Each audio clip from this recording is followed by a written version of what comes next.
ละชีวิตของคนเฮาตอนยังมีชีวิตอยู่ก็มันสร้างน้ำทำบุญเขาวัดพังถ้ำเนาะเพราะว่าเฮาตายไปเดียวเนาะจะได้เป็นเอาตายไปเดียวจะได้บุญกุศลที่เฮาได้เฮ็ดได้สร้างไว้เนาะนำพาเฮาขึ้นสวรรค์ชั้นฟ้าหรือว่าไปภพภูมิที่ดี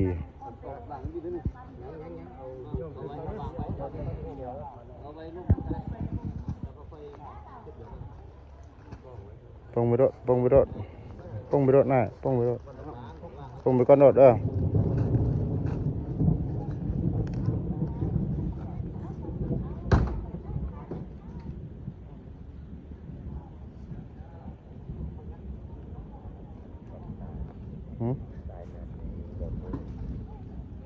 ป่า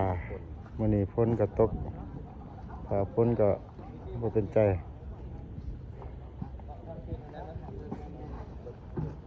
ช่วงสการมื้อฝนตก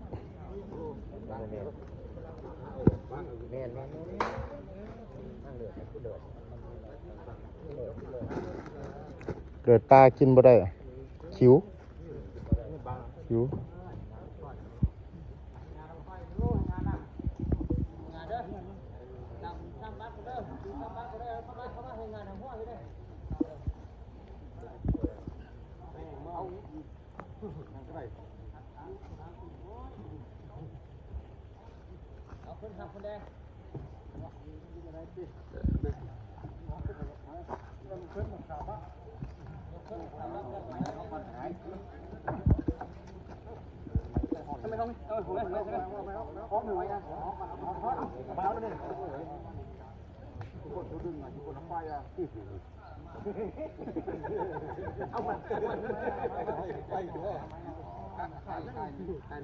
เอาไม้มาใส่ปะเนี่ยไม้เอาเอากินอ่ะใส่ลูก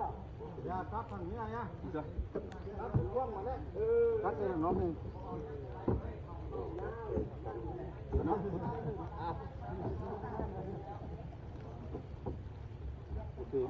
ถูกเกี่ยวเนาะ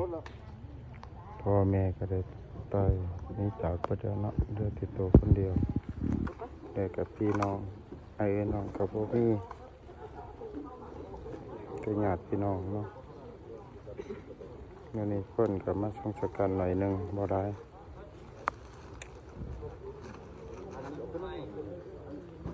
เอามุนกูพันมุนให้ป้าจ่อเพิ่นให้บุญก่อนบ่มันบ่เดียวดอกคนละขั้นตอนหมุนรถได้ขนาดไป